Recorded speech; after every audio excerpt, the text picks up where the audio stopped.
So I've got everything all smoothed out, and there's a couple little small seams in here yet, but it's not too bad. From smoothing with your fingers, you're going to get your spots kind of dirty. You can take a baby wipe with a bit of alcohol on it and rub it over top of that and clean up some of that, or you could just wait until you get at it with a bit of sandpaper, and that'll take care of that too. So I cut it back a little bit further because I thought I wanted more whiter stripes. So that's what we're going to do next is the stripes. So I've got a little bit of the ochre color and a little bit of black. And I'll just cut a few stripes.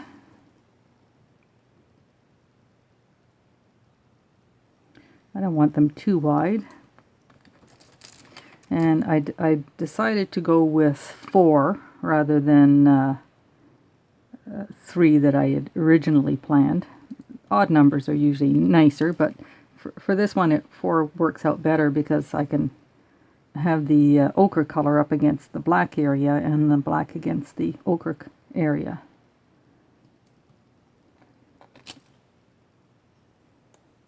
That one's a bit crooked, so let's get a straighter line.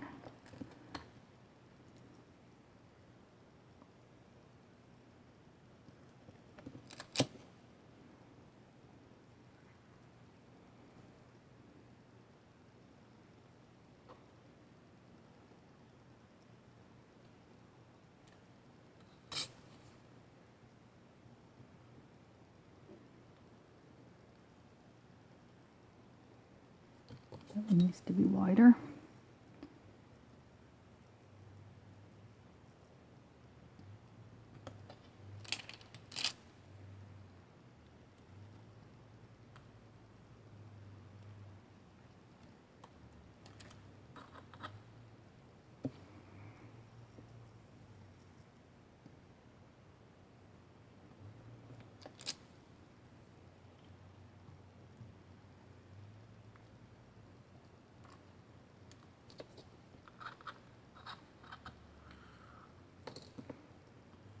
So once you have them butted up, just burnish them a little bit with a piece of paper, just to seal those edges together.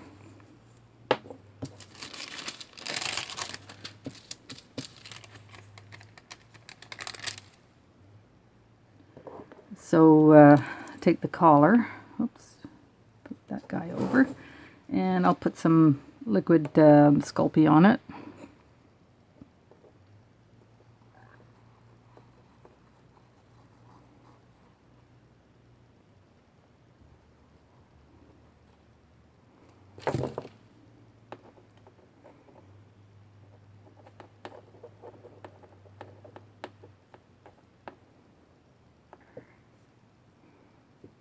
So all my veneers here that I'm working with are all rolled onto the second thickest setting on my pasta machine. So on my Atlas, that's a number 2. I never count the 0 because 0 and 1 are virtually the same. Okay, so I want the ecru color or the ochre color up against the black, and then I'll have the black up against the ochre colored with the silkscreen on. So just place it and then trim it.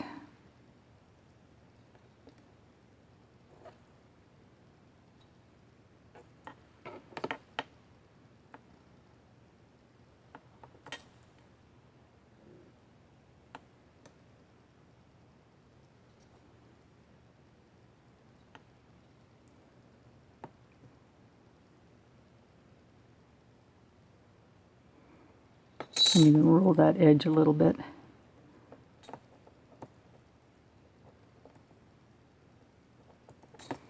Okay, so now it's time to work with the silkscreen. So what I've done is I've made another striped area that I will probably use further up because my silkscreen won't be big enough for the whole section that's left.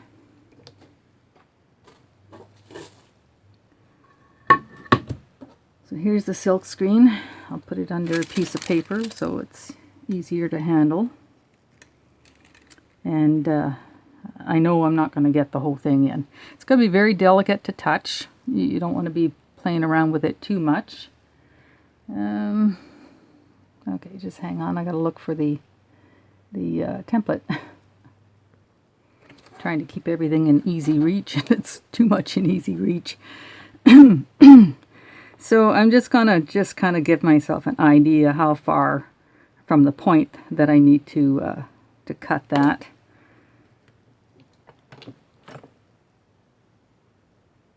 So probably about there is good.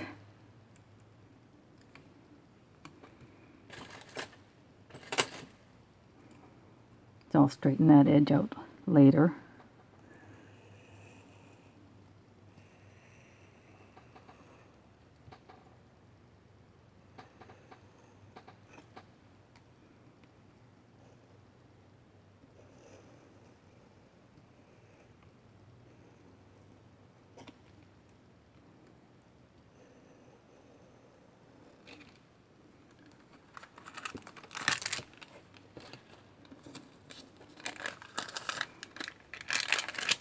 Save that piece for the end.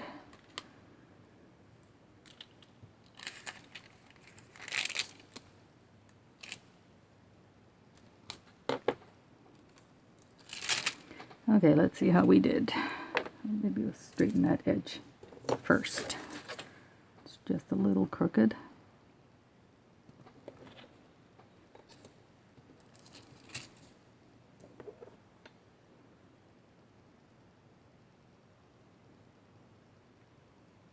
Let's see, maybe we made it a bit too long. Just a bit long, okay, that's good. Better long than short.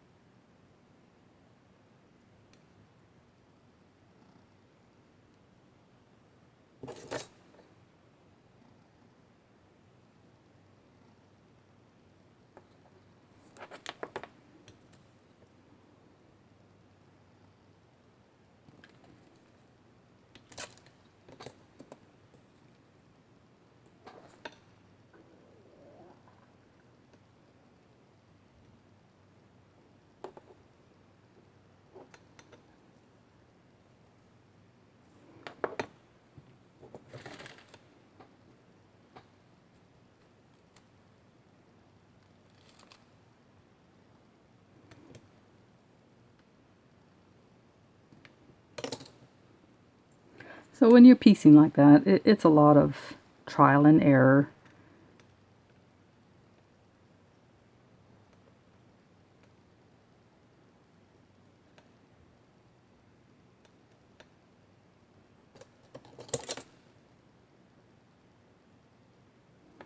Getting those angles right.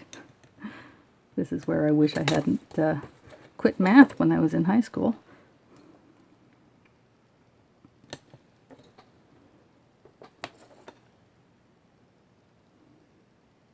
Okay, we've got it now pretty much.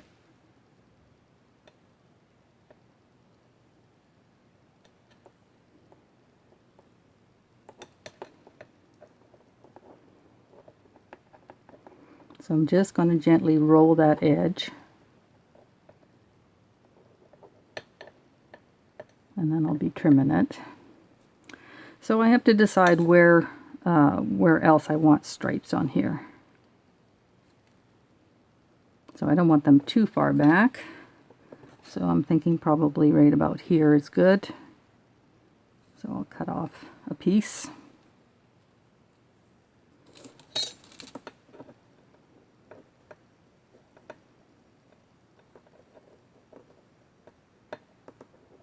Now just keeping my hands away from the top surface because it's very fragile still at this state. And until it's baked, it's not bonded really well to the clay.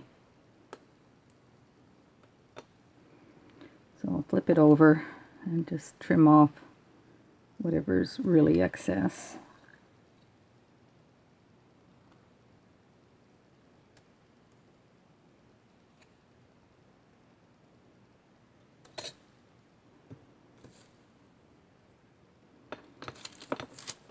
Now I'm going to get my stripe material out. This time maybe I'll just go with 3 so that I have black on either side of this ecru color, or ochre color. I'll put a little stripe down.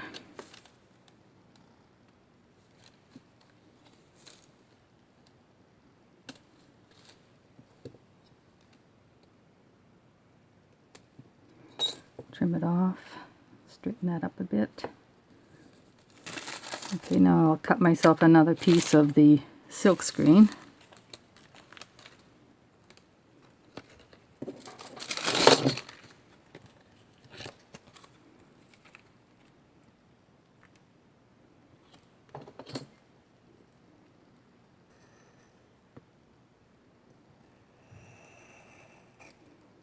And again, I'm not sure how long it needs to be until I put it up against the collar.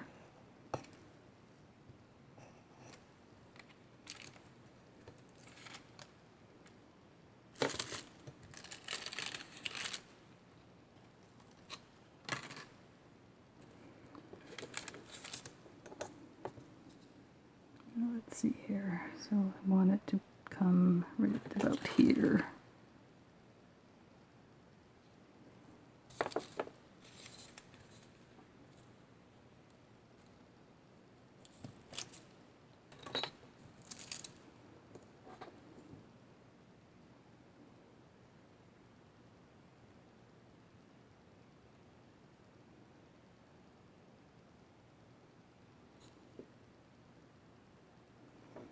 So that's quite a bit wider than I want it to be, so I'll trim it now.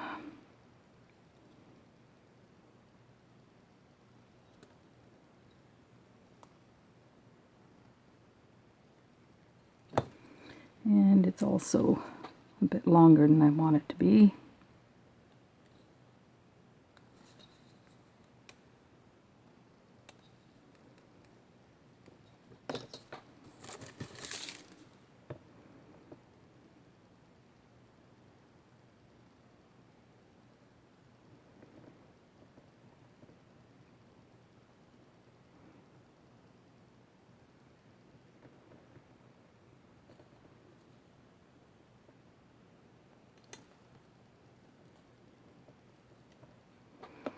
So I'm just rolling that edge a little bit, and now I'm going to burnish it.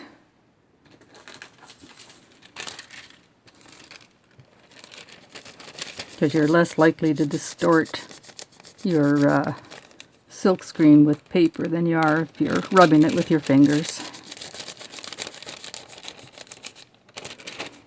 And that's going to help me roll that edge a little bit too.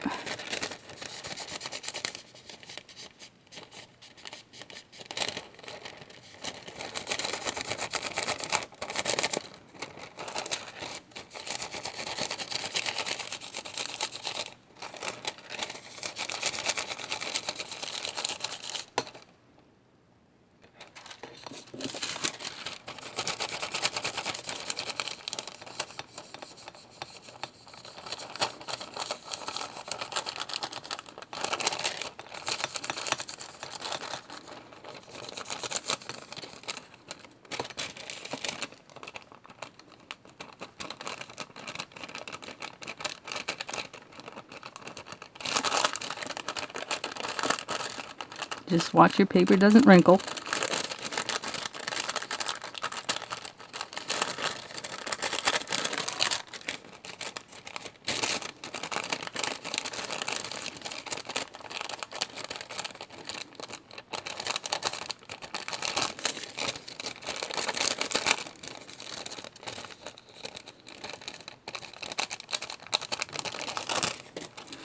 So that's just about there. So I'll spend a little bit more time smoothing it out, but it's really not bad. And then I'm going to bake it. I bake it again. Oh, picked up a little extra clay here I have to take care of. There we go. Bake it again for an hour at 275. And when that's cool, then we'll put the backing on. So I'll be back when that part is all done. So see you shortly. So I wanted to show you before I bake this. how I'll put it in the oven. So it's just on a ceramic tile on a couple of index cards, and just take a moment to sort of shape it the way you want, and it will stay there, stay like that. And then I'll cover it with, it's a disposable baking tin that I cut the sides off so that I can arch it if I need to. And that's my setup. So I'm going to go ahead and bake this now, and I'll be back when it's cured.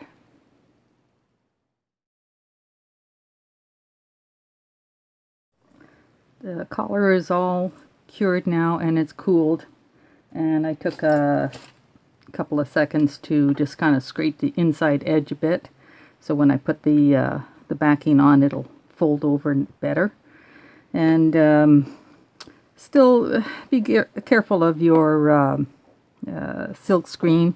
Your paint is plastic, so make sure you're not handling it until it's completely cooled, because it's elastic when it's kind of plasticky, and it doesn't bond as well as you'd hope. But once it's cool, it's not too bad. So anyways, I'm gonna go ahead and do the backing. So I rolled the black Premo out on my #1 thickest, the thickest setting that I had. And then I ran it through with, this was a pot holder with neoprene, and makes kind of an interesting texture. So I just ran it through with that. And I don't know if you noticed before, but I've been using both parts of the Easy Collar template. If you use this part, you actually get a bigger cut than if you use this part. So for some things, it might be easier for you to use the inside part. So I'll cut this now. It's undoubtedly, it'll have to be stretched into position.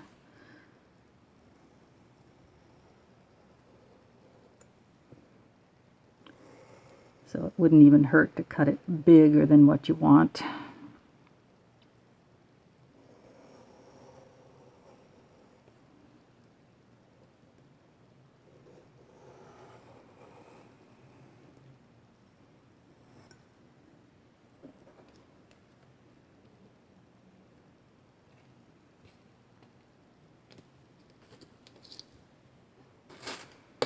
And I'll retexture it with that matte after. So go ahead and put liquid Sculpey on.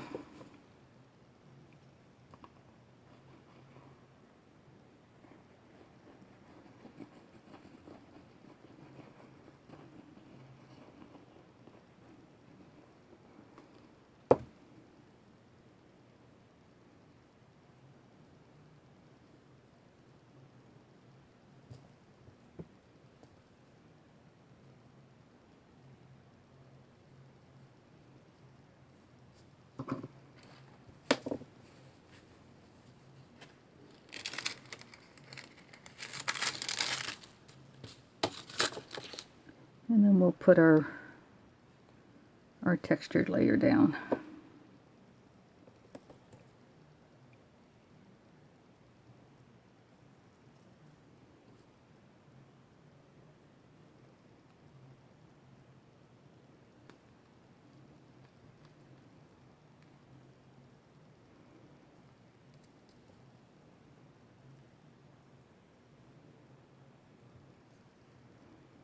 And you can add texture with anything. I kind of like using got that, it's not here right now, but it's an aquarium filter. That's it here. That way it makes a nice texture too.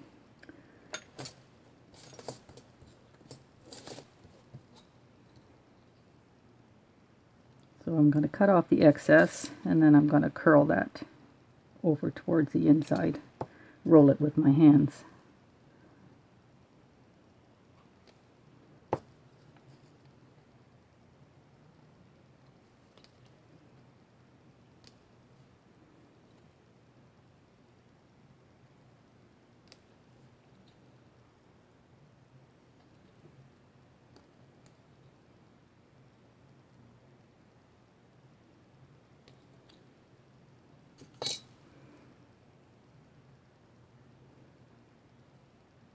because you don't want any sharp edges here.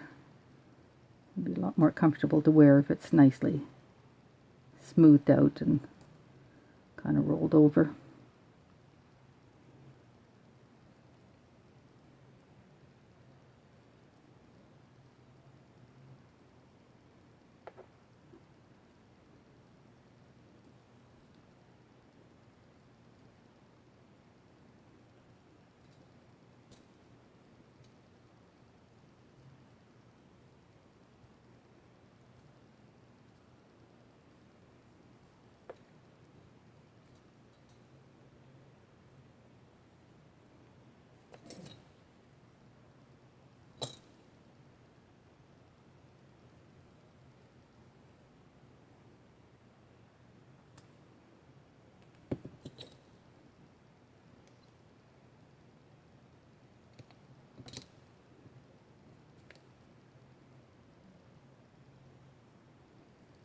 So the smoother you make this now, the less you have to scrape or sand it later. So take your time, and it's kind of zen-like.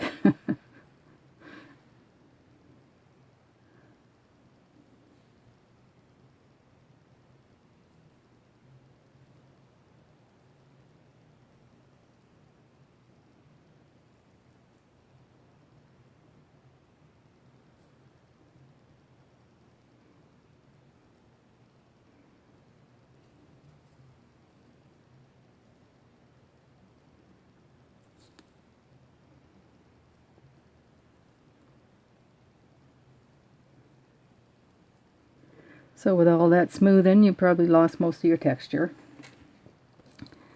So just take your, whatever you've used or chosen to texture it with, and reapply some texture. So I don't know, I think I've mentioned it before, but what the texture does, well, makes it so that you really don't have to sand it, which is always a big benefit. But what it really does is, like a smooth clay will stick against the skin, and that's uncomfortable.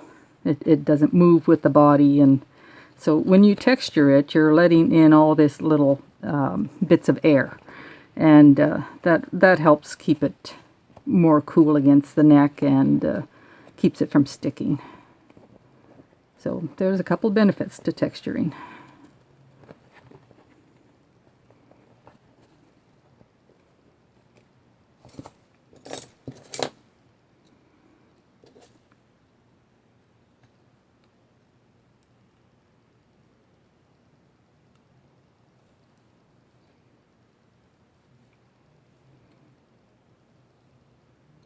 Now undoubtedly when you do that, you squeeze out bits of clay where you don't want it. So if you bevel this edge, it's easier to hide it. So I'm coming in on an angle when I trim it. So texture again.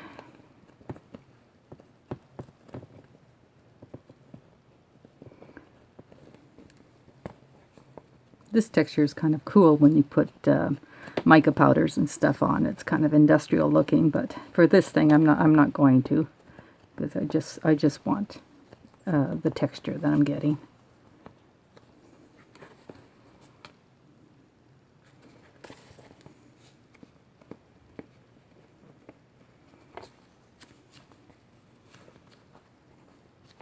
So when you're happy with that, you pop it back in the oven, bake it for one last time at 250 degrees, 275 degrees for Premo. So whatever your clay that you're using, make sure that your temperature your oven reaches that temperature and stays there. I'm going to bake it for an hour, as I always do. So I'm going to take a second and just put my stamp on.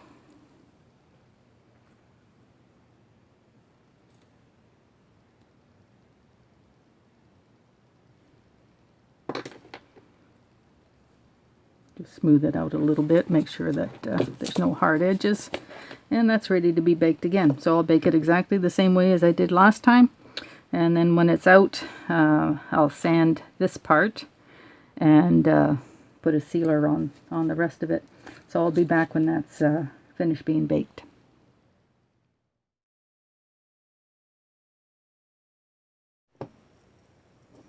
So here's the completed collar. I put 1 coat of liquid Kato clay on it, which stiffened it up quite a bit. If you're not going to do that, you might consider putting your backing layer a little thicker than what I had it. So even the thickest setting on your pasta machine without texture would, would be fine, and then just texture it by hand so it doesn't get too thin. But that's it. Anyways, that's the collar with some dots and with some silkscreen and pieced together. So I thought it was kind of an interesting project. So now I'm going to finish the findings on it. The kit comes with a bit of chain and a toggle and some jump rings. So I'm going to open up a jump ring.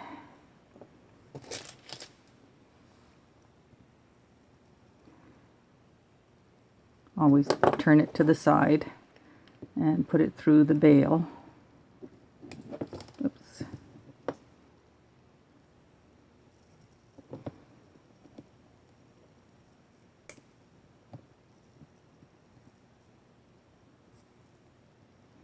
And then slip one end of the chain through it.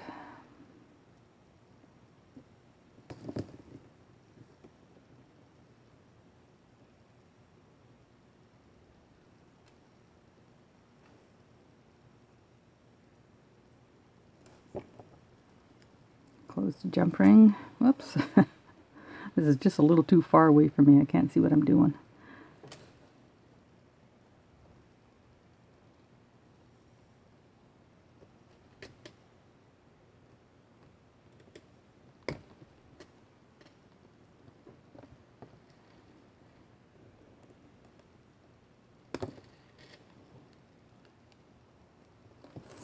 So for the sizing of it, what I usually like to do is I'll test it on my own neck, and I'll kind of bring it around, get it where I want it to sit on my neck, and just sort of hold it with my hand and decide. And then I'll take it back and I'll take off a couple of links for the length of the toggle, and then just cut it about where I want it. So I've had a look at this one already, and I've decided it needs to be somewhere around this area. So I'm going to open up one of these links, or cut one of them. Hang on. Okay, I'll need to cut it because you can't open some chains. You can open up the links. This one's pretty sturdy. So I'll just cut one of these links. And then I want the chain about the same size on the other side. So I'll cut a piece at the same time.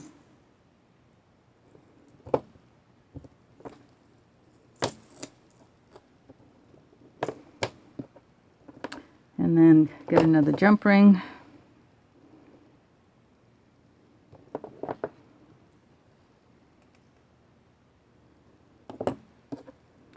And put one end of your toggle through it, and the chain, and then close it. And basically you do the same thing on the other side.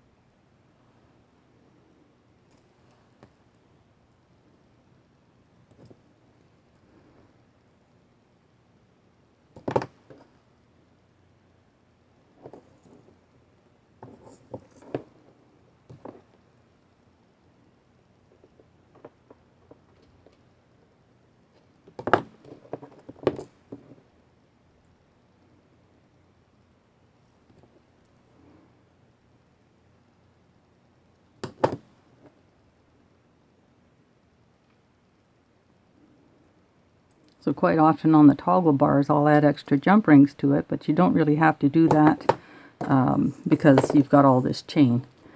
And I don't really find it matters what side the bar part goes on or what side the clasp part goes on, because it's easy enough to do with either hand. So that just fits through like this, and gravity will hold that in position. So that's it. That's a collar with different piecework done on it, made with the Easy Collar kit from Teresa Salgado's tinypandora.com.